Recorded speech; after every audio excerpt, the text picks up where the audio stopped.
po ang Panginoon.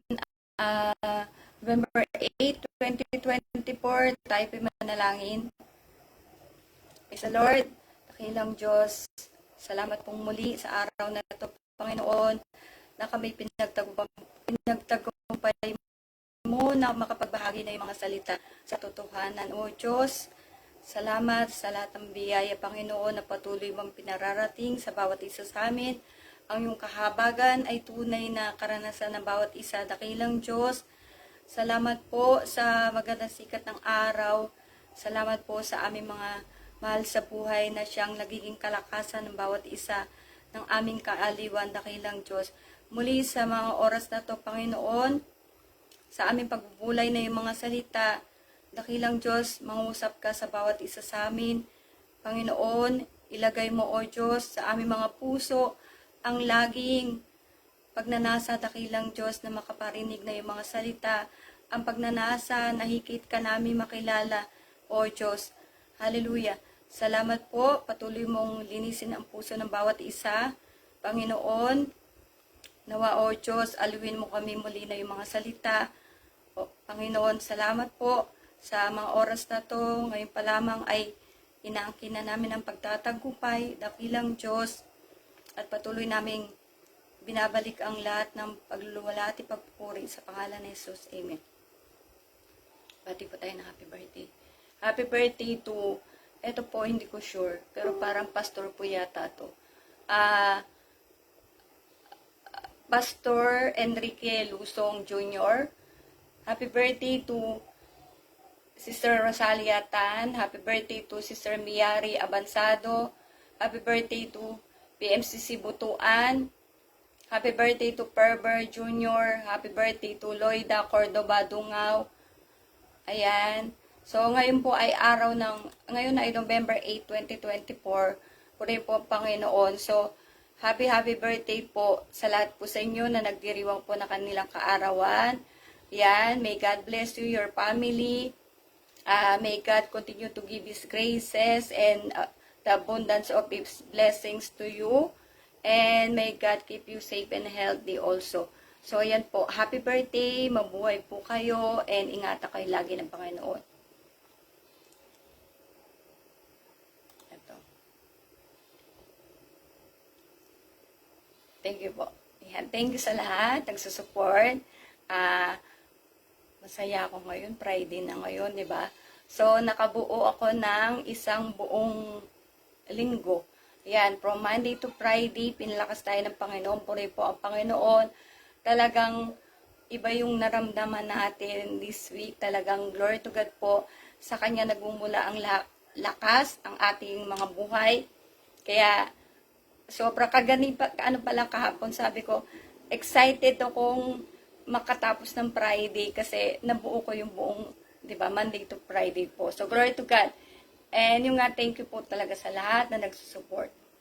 And, kung na-remember nyo yung na-share ko, dati, sa FB Live ko, of course, isa lang naman sinashare natin, yung pinsan ng asawa ko, sabi ko sa kanya na hanapin yung PMCC Fourth Watch, wag na siya magsimba sa Catholic Church, at yung malapit sa kanila, nung time na pumunta yun dito, narinig ko yung boses niya. Yan. Kasi medyo ako sa boses. Hindi ako gano'n kasing galing sa boses. Pero pagkarinig ko sa boses niya, parang instinct ba? Na pinas ko kagad si Jeron. Sabi ko, Jeron, sino yung dumating? Sabi niya, yung lalaki. Ano name? Sabi kong gano'n. Sabi ni Jeron, galit ka ba? Si Jeron, pagka ano yan, sensitive yan. Parang nanay niya, ganyan ako dati, pero biniyaya po ng Panginoon, medyo, na tayo, tumibay-tibay na, yan po, glory to God. So, sabi niya ba, may galit ka ba? Minsan pag nagsasalita kang galit ka eh. So, ganun talaga yung boses ko. Pag di mo ako kilala talaga, isipin mo, lagi ako galit. So, yan po. That time, may extra money ako. Talagang sabi ko kay Jeron that time, bigay mo sa kanya to. So, binigyan ko siya ng pera at lumapit nga siya sa akin. Yan. At siguro syempre nagtatanong siya, bakit ko siya binigyan ng pera? Hindi siya nanghihingi sa akin. Talagang pagkarinig ko sa boses niya, may pera nga ako that time, may extra ako, binigay ko sa kanya. At yung nga, kinausap ko siya kasi lumapit na siya. And yung Holy Spirit po, yung nga biyaya ng Diyos, sobrang ano ko that time, yung ano ba, tawag dito,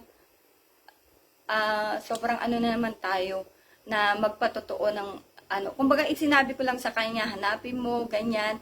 Pero napaka ano ng pagkasabi ko talaga, yung confident po. Yan. At, ano nga,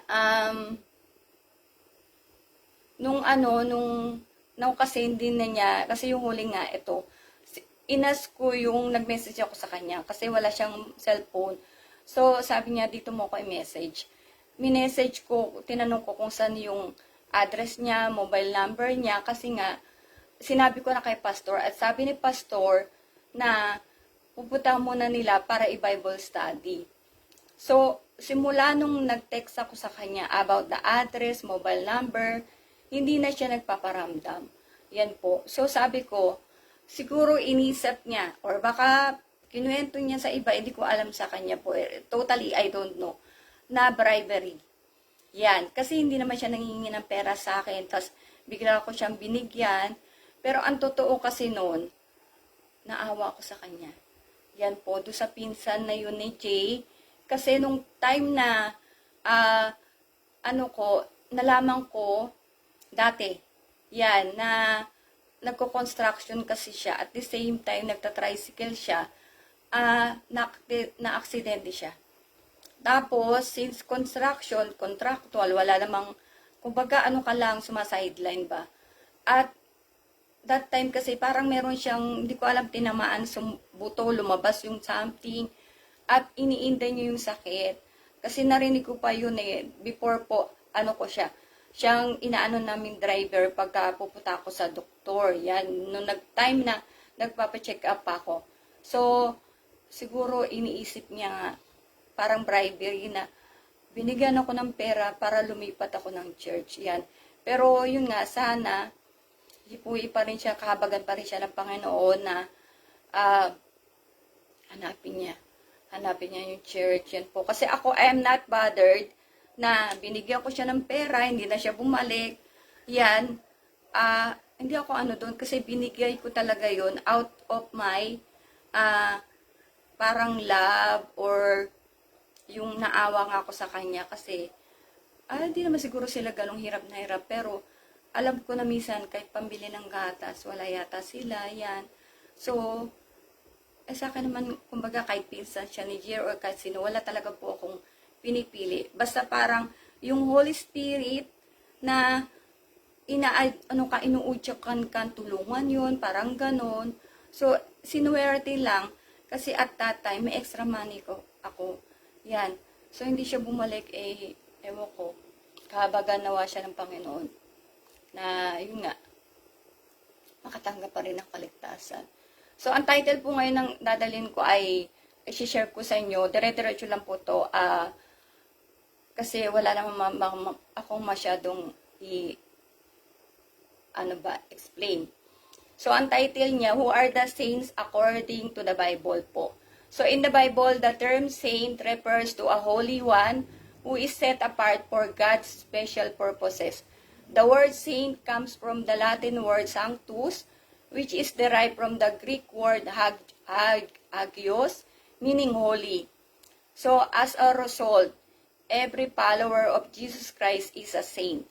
And you can say disciples also, dedicated followers of Jesus Christ who actively imitate His life and teachings po. So, yan ang saints talaga na maano mo talaga na nasa Bible po. And the Bible describes saints as a people who are righteous and who live by faith, not by sight of course, and those who conform their lives to God's character. At those who will receive a glorious inheritance when Christ returns, those who are called to love and serve others po, and those who are called to use their skills and gifts to glorify God and be used in God's service. In Romans 1:17 NIV, for in the gospel, kasi naglagay ako ng pampataas kasi na ano dito, kaya hindi ako sanay. So, Romans 1:17 NIV, for in the gospel, the righteousness of God is revealed, a righteousness that is by faith from first to last, just as it is written, the righteous will live by faith. 1 Corinthians 1:2 po, para kasawang mo ngayon. NIV, to the church of God in Corinth, to those sanctified in Christ Jesus and called to be holy people, together with all those everywhere who call on the name of our Lord Jesus Christ, their Lord and ours. So, yung mga binanal ng Panginoon, ng salita ng Diyos, and before I forget, those disciples, of course, are, you can say, considered to be the saints because they are the one who suffered with Christ, diba? They are the one who imitate and the teachings and character of God po, of Jesus Christ. 1 Timothy 3:15, if I am delayed, you will know how people ought to conduct themselves in God's household, which is the church of the living God, the pillar and foundation of the truth. Ephesians 1:1 NIV, Paul, an apostle of Christ Jesus by the will of God, to God's holy people in Ephesus, the faithful in Christ Jesus. Revelation 21:7 NIV, those who are victorious will inherit all this and will be their God, and they will be my children. Glory to God po. 1 Peter 2:5 NIV, you also like living stones, are being built into a spiritual house to be holy, para ko may sipon kasi. Yan. To be a holy priesthood, offering spiritual sacrifices acceptable to God through Jesus Christ. In 1 Timothy 4:8, Easy English Bible po, kinuha ko. People say this, if a person works to make his body strong and healthy, that will help him a little. But if a person works to live in a way that makes God happy, that will help him much more. It will help that person in his life now on earth. It will also help him in his future life with God in heaven. Glory to God po. Romans 8:17, New International Version. Now if we are children, then we are heirs of God and co-heirs with Christ. If indeed we share in his sufferings, in order that we may also share in his glory. And Jesus' main work was to preach the good news of the kingdom of God, which includes proclaiming that God would establish a kingdom that would solve all humankind problems. So yan po yung, di ba, indeed, we share in his sufferings in order that we may also share in his glory. So yung sufferings ng Panginoon ay yung, yan nga, to preach the good news of the kingdom of God, which is proclaiming that God would establish a kingdom that would solve all humankind problem, and teaching people how to receive the kingdom of God by trusting in Jesus Christ, and emphasizing faith and repentance po. In Philippians 2:15 NIV, so that you may become blameless and pure, children of God without fault in a warped and crooked generation. Then you will shine among them like stars in the sky. So, kaya kailangan talaga ay blameless, diba? Kapuri-puri, malinis, yan po. So, ibig sabihin, wala talagang maiano sa'yo, walang ano ba tawag dito, walang masasabi sa'yo talaga. Yan, ginagawa mo kalooban ng Panginoon, ang utos ng Diyos, at ikaw ay malinis, di ba? Yan, yung conscience, yan, yung heart mo, pure. Yan po. Kaya, kailangan talaga dapat ganun. Kasi nga, you have to live in the teachings and in the character of God. Isaiah 40:11, Amplified Bible Classic Edition po. He will feed his flock like a shepherd. He will gather the lambs in his arm. He will carry them in his bosom and will gently lead those that have their young. So, by the grace of God, we thank the Lord in the church. The leaders, especially our late Apostle Arsenio Tanperjol, and now with his successor, Apostle Jonathan Perjol, who are continuing the legacy of his father, not neglecting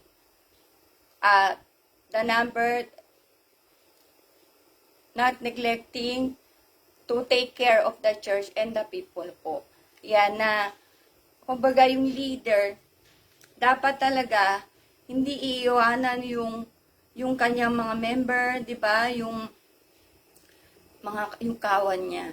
Siya ang magiging dapat role model.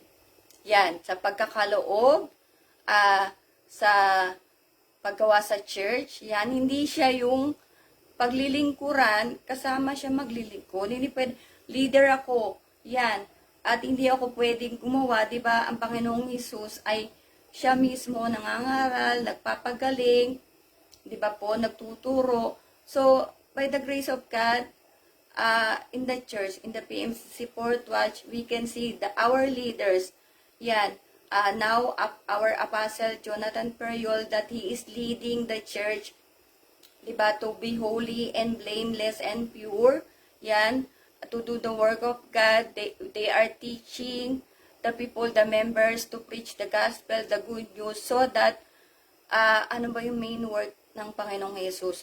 Diba, to preach the good news so that people may receive salvation po. Glory to God. 1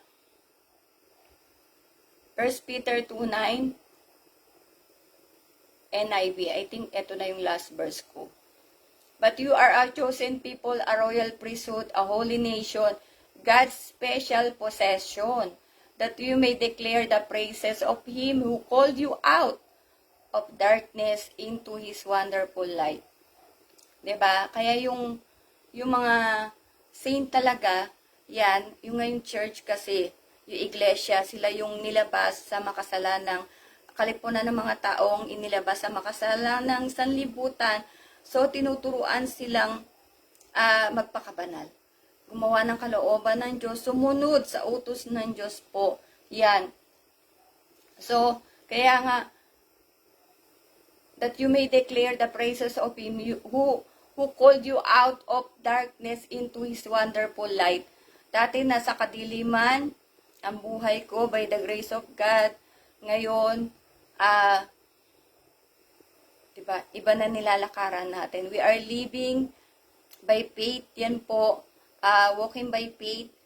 Hindi na tayo, siguro bilang tao, minsan, ano ka rin, yung may takot ka or ganun, pero by the grace of God po, makarinig ka lang ng word of God, ng mensahe, yan, maiisip mo na, anak, kailan ba kita pinabayaan?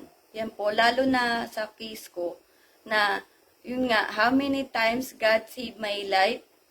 How many times God came to rescue me? How many times, parang God comforted me. Yan po. Wala talagang, wala akong masabi. Yan, even in my situation now, na I didn't feel anything na, yung bang ano ka, talagang mahirap mag-paralyzed, magti 3 years na. Pero kung iisipin mo kasi yung pagiging paralyzed mo, maawa ka lang na maawa sa sarili mo, yan po. May Diyos na patuloy na tumutulong, patuloy na kasama natin. Kaya ang nga ako, imbis na maawa ako sa sarili ko, mas naaawa ko sa tao. Kasi bakit? By the grace of God, because of hearing and hearing the word of God, we understood, we came to know what will happen, 'di ba? For those people who will not receive the salvation, who will not accept Jesus Christ as their Lord and Savior, who will suffer in the great tribulation po. So, ano tayo, mas naawa ko sa kanila kaysa sa sarili ko na ako'y paralyzed kasi mayaman nga sila. Pero sila ay habang buhay na ay yung shinare ko, ay marami magagalit sa sinulat ko, 'di ba? Enjoy now, suffer later.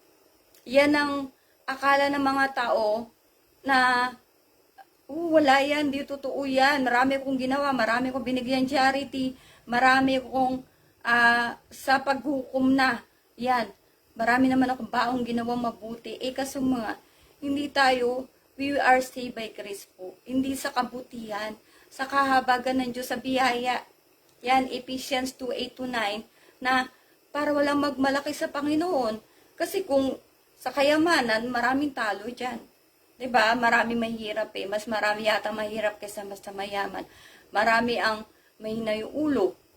Di matatalino, sasabihin, ako kasi ang talino ko, 'di ba? Kaya ang Diyos po ay yung walang tinatangi by the grace of God. God is just, 'di ba? God is basta pantay siya. Yan, God is righteous. Yan, at talagang God has all the wisdom po na alam niya yan before He created earth nga po, the world. He knows everything. Kaya nga, God is omnipotent, God is omniscient, diba? God is powerful, God is eternal. Syempre, alam na alam niya lahat.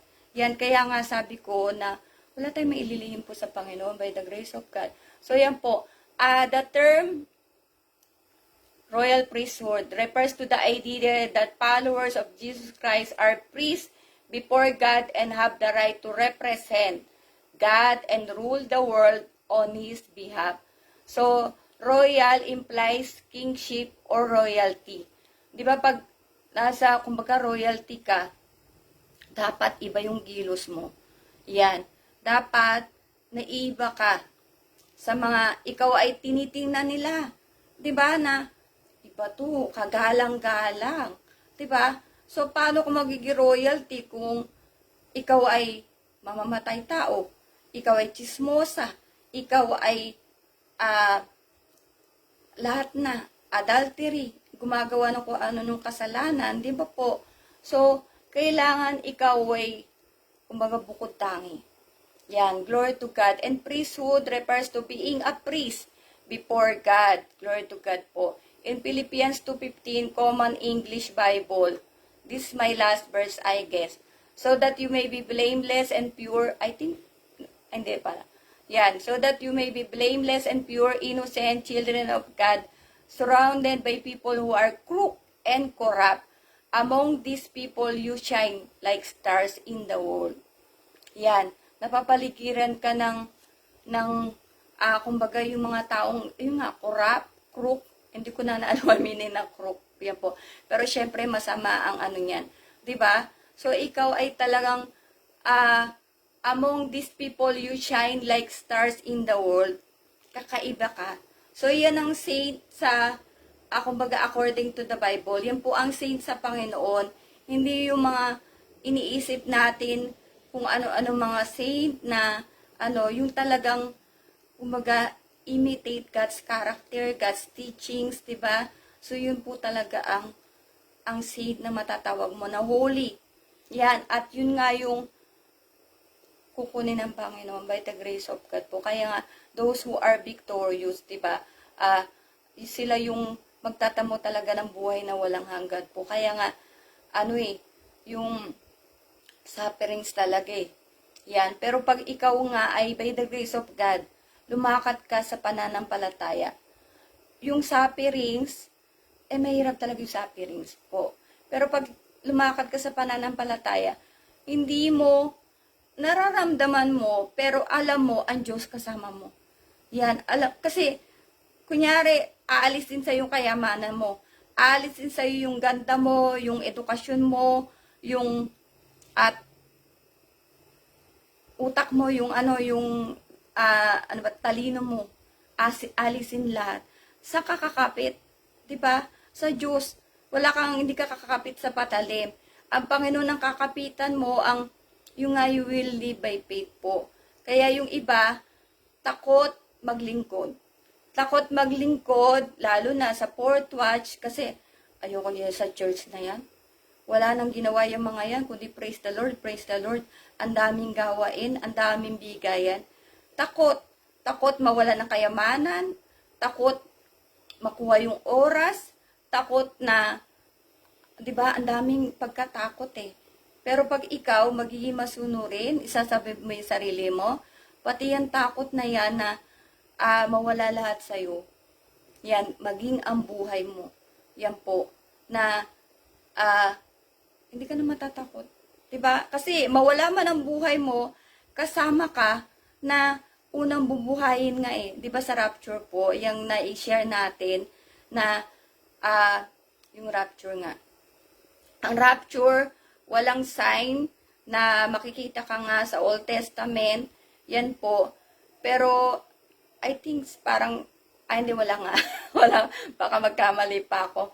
Yan po, kasi nakinig lang tayo ng mensahe. Pupurihin po ang Panginoon. Yan, kaya, inaano talaga namin kayo na by the grace of God, makasama sa rapture. Kasi, yung sinasabing ang tribulation, sabi nga ng mahal na Apostle Jonathan Perhiol po, those are hell. Yan, kung ang tingin mo, ang buhay mo ngayon, impyerno na, sabi mo ng 1,000,000 impyerno ng buhay mo. Yan, di ba? Yun ang mangyayari pag naiwan ka sa rapture. Di ba po? So, ito ay, may parinig ako kanta sa inyo. So, narinig ko lang to, pero sana po ay damdamin natin. Ano po? Maganda siya eh. Wait lang.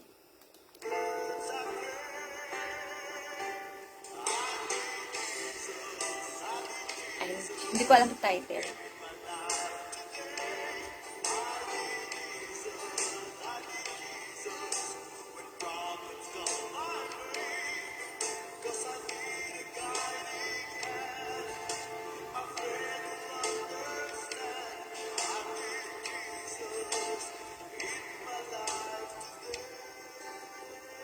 Yan. So, pinatay na po natin. Tayo po lahat, kailangan natin ng Panginoon. All of us, whether you are Jews, whether you are Arabs, diba? You are Muslim, you are Christian, you are Hindu, you are whatever nationality, ethnicity, we need Jesus. Yan, Jesus is our Lord and Savior. And then, we can see the light out of the darkness if we will follow the teachings and the character of Jesus po. Yan. Talagang maraming kadiliman, maraming problema. Pero pagkasama mo ang Panginoon, hindi mo, kumbaga, aliwin ka ng salita ng Diyos, aliwin ka ng Panginoon, hindi mo maano na, yung sabi niya, I have a friend. Wala kang kaibigan. Diba ang Panginoon, pwede natin maging kaibigan. Umiyak tayo sa Kanya gabi-gabi. Ako, yan, biyaya na lang ngayon. Siguro naliles na iyak ko. Siguro dahil po tayo ay lumalakas. Siguro ganun po, hindi ko alam. Pero, ano pa rin talaga, hindi naubos ang luwa. At ang Panginoon po, pag tayo po ay umiiyak, nakikita po yung pagtangis po natin. Kaya, huwag tayong mahiyang umiyak. Yan, sa church, mga lalaki, iyak ng iyak. Siyempre, ramdam nila yung pagtulong ng Panginoon, yung biyaya ng Diyos, kahabagan ng Diyos. Bakit mo pipigilang umiyak? Kung gusto mo umiyak sa Panginoon, di ba? O walang, yung asawa ko sabi niya nung isang beses, kay Jeron, kasi, ewan ko, may nakitang, di ko alam, palakas si Jeron or what. Tapos nagulat. Sabi niya, bakit? Bading ka ba? Para magulat. Aba, sabi, isip ko, pag ikaw kaya hinagisa ng ahas dyan, baka ikaw ay hindi lang magulat, tumakbo ka pa. Diba? Hindi ba common nagulat, bading na? Yan.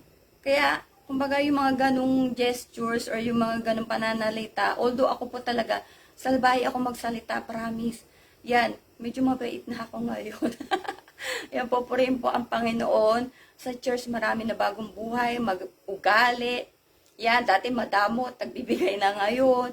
Yan po, pero sana nga patuloy tayong baguhin ang salita ng Diyos. Yan po, ini-encourage ko kayo na tayo po'y lumapit po sa Panginoon. Ang Panginoon, hindi malayo sa atin, tayo ang lumalayo sa Diyos. Kaya nga po, ako talaga pag naisip ko yung mga mayayaman, politiko, di ba? Mga kilalang tao, yan. Talagang, sabi ko, pag makikita ko sila, isa lang ano ko sa kanila, naawa ko. Pero tayo po, lahat tayo mahal ng Diyos. Kaya sila man din ay may karapatang maging anak ng Diyos, maligtas. Yan, kaya nga sabi ko ay sana magkahabagat sila talaga ng Panginoon na talagang hanapin nila ang mukha ng Diyos. Marinig nila yung salitang rapture, salitang dapat maging disciple ka talaga, true disciple ka ng Panginoon, at ang Diyos ay dapat sambihin sa Espiritu at katotohanan kasi ang alam natin karamihan sa atin, di ba? Sinasamba natin sa mga rebulto. At sabi ko nga, eto last na lang po, ako nasa Dubai kasi dito marami rebulto eh. Kaya sabi ko siguro kaya, yung rebulto po kasi, huwag kayo magagalit sa akin, prangka po ako, yan.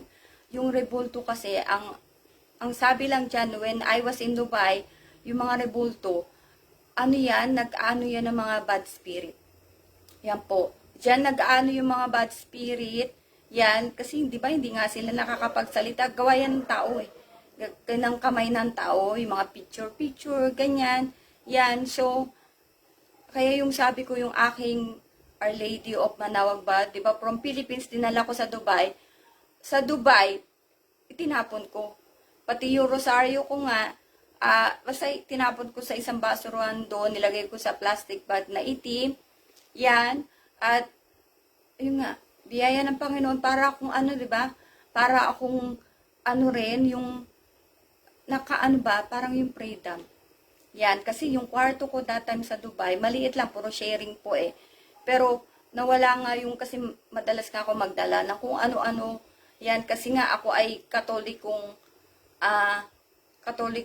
sabi nila, sarado, mga ganyan. Pero, biyaya ng Panginoon po, tayo ay dahil nga, hindi naman ako kagaya ng iba. Yan, kagaya may nagsabi sa akin, ay, ibang church ka? Sabi niya ganon. Ayoko magpalit, ayokong lumipat sa church mo, parang ganun yata sabi niya. Eddie, sabi ko, okay, thank you po. Yan, yun na lang. Kasi pag talagang sasara mo yung utak mo, yung isip mo, yung puso mo, walang mangyayari sa'yo.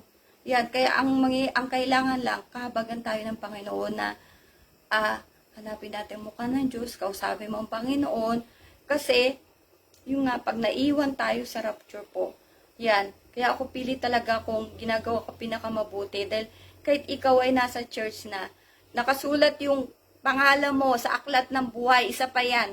Pag wala ang pangalan mo sa aklat ng buhay, nakakatakot yan. At biyaya ng Diyos sa church, merong aklat ng buhay sa lupa at meron sa langit. Yan po, na biyaya dahil sa turot aral, yan, sa mahal na late Apostle Arsenio Tan Periol, yan po, sa pagpapahayag sa kanya ng Panginoon, lahat talaga nagawa. Before siya nawala, lahat areglado eh. Yung successor niya nga ngayon, by the grace of God, na mas lalo pang pinapaganda yung church, yung mga tao, yung member, na lalo silang higit na tumibay. Na ang panghawakan mo talaga walang iba, kundi faith talaga. Salita ng Diyos po. Yan. Purihin po ang Panginoon. Tayo po'y manalangin. Glory to God. Dakilang Diyos, salamat pong muli sa araw na to, Panginoon, araw ng Biyernes. Dakilang Diyos, salamat po. Tunay na nagpapasalamat ang iyong abang lingkod sapagkat sa buong Monday to Friday, binigyan mo ako ng kalakasan, ng pagtatagumpay na maihayag ko ay yung mga katotohanan, ay yung mga salita. Dakilang Diyos, salamat po sa araw na ito muli, sa araw ng linggo ay dali mo ang bawat isa sa iyong bahay-sambahan upang ikaw ay papurihan, luwalhatiin, O Diyos, pasalamatan. Panginoon, magkita-kita kami sa Espiritu, dakilang Diyos, at patuloy kang magpagaling na may sakit, maging ang iyong abang lingkod, O Diyos, maglaan ka ng lahat na aming mga pangangailangan, ikaw maging kalakasan namin sa aming mga kaibigan na may iba't ibang dalahin po sa kanilang mga buhay. Tulungan mo ang bawat isa, O Diyos, na kami makalakad lagi sa pananampalataya, na kami patuloy na magtiwala sa iyong kapangyarihan, sa iyong magagawa, dakilang Diyos, sapagkat kung sa sarili namin, kung may tunay pong mahina, malibang mga hawakan kami, O Diyos, sa iyong mga salita, dakilang Diyos. Panginoon, patuloy mong ang mga salita, O Diyos, na aming narinig, dakilang Diyos, na may tumimo sa aming mga puso't isip, O Diyos, maipamuhay namin, Panginoon, ang maging tunay na alagad mo, dakilang Diyos, na kami makalakad, Panginoon, sa iyong mga katotohanan, sa iyong mga katuroan, dakilang Diyos, at kung paano ka namin nakilala, O Diyos. Hallelujah. Salamat po. Patuloy mong dalhin ang bawat isa, Panginoon, sa pagtatagumpay at maging sa araw ng Lunes, muli, na magkita-kita kami sa muli pagbabahagi na yung mga salita sa mga darating pang bagyo, unos na aming buhay, O Diyos. Ikaw nawa ang aming maging sandigan, Panginoon. Ikaw, O Diyos, ang aming laging maging kasama ang aming kaibigan na patuloy na makikinig sa anumang, O Diyos, bagyo ng buhay namin. Ikaw, O Diyos, ang patuloy na magdadala sa amin, O Diyos, sa pagtatagumpay. Salamat po, pinupuri ka namin, niluluwalhati ka namin sa pangalan ni Jesus. Amen. And again, salamat po sa aming kapatid na Maria Elizabeth Toledo Buwan. Ngayon lang ako nag-shoutout, di naman po lagi. So, sana po tayo po'y maging matibay po sa salita ng Diyos. Yan po talaga ang magiging kalakasanan. Wala na iba pa. Kaya wag tayong mag-isip na meron tayong yaman, meron tayong lakas. Huwag mo isipin na ang lakas, madali mawala yung aksidente ka lang eh. Kagaya ko, di ba, isang pagka-stroke, 3 years na. Diba, bago ko maibalik ang lakas ko, hirap na hirap ako. Milyon na nagastos ko, ayan, sa kung ano-anong gamot, everything. O, diba, yung stress ka pa. Diba po, kaya wala kang panghahawakan. Yan, wala tayong pagmamayabang po. Yan, purihin po, Panginoon. See you po sa Monday, Lord.